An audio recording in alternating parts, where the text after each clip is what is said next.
All right, the Hampton Road Show is always trying to help you organize your life. Amy Vogt with Simplified Living is back to help us manage our space. And today she's talking about spring organizing and the 3 Ps to kickstart your project. And I feel proud of myself. I was very disciplined.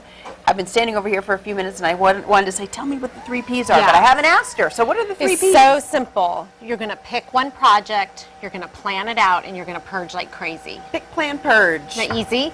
Because when we think about spring cleaning, we kind of feel like, oh my gosh, there's so much to do from the winter, and I should do all this stuff, and our list gets long in our head. And so I wanted to make it very, very easy for you to sort of look around and decide what to do, and then what is it that how do I do it, basically. Okay. So this came from a client, actually. This is such a great idea. She took index cards, and this is what I encourage you to do, and in her mind, she just wrote everything that she wanted done or organized in her home or didn't have a place for, she put individually on index cards. So craft paper, toys, a mail system, I need a place for my medicine stuff, my sheet. So get it all out on index cards, and literally we had about 40 of these with her. And then we looked how they were connected. Okay, which of all of these things go together? But you could make all of these ideas and say, you know what?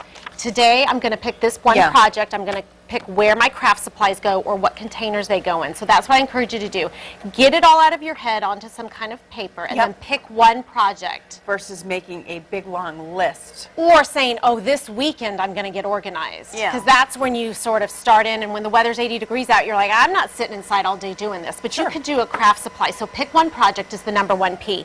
Then you want to plan it out. And this is where folks get really tripped up, is they go run out and they buy containers first, or they just start plowing through stuff and they don't really have a plan for how they're going to do it. So what is a plan? Okay, how am I going to make this happen? Do I need a friend to help me? Do I need someone to come in and sort of assist me? Do I need to go out and get some extra garbage bags? Really simple planning, things like that can make a big difference, because then you can start in on the work and you're not going, oh, I have to run to the store. Or halfway into it, you realize you don't have really what you need. Exactly. Okay. So plan it out. You know, I'm always talking about breaking things down into small chunks. So here's my little cupcake timer.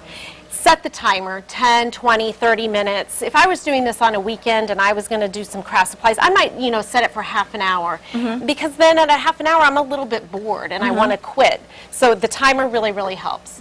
Don't do it all in one chunk. Do I need some professional help, like a painter, a handyman, if I'm going to do a bigger project? A professional organizer? Might need one of those. Might need one of me. But the last piece, so we've picked our project, we've planned it out, but the biggest thing is purge like crazy, okay? My number 1 thing on here is you do not organize clutter. We think, I'm just going to take all this stuff and I'm going to put it in some fun containers and it's all going to be organized. You have to purge, purge, purge. And, you know, I'm always saying to people, get real with yourself. Do you really need it? Do you really love it? Is all of this stuff that you're trying to organize is the person who gave it to you ever going to come in your house and see that you don't have it anymore? Those are the things, because we get these gifts and we inherit something, especially from grandma or mom, and we feel guilty and we think, well, if they ever come over, they're going to ask me about it. They aren't. They aren't going to ask you, most likely. So get rid of it. Get real with yourself. And then remember that you can keep anything you want, but what you keep, you have to manage.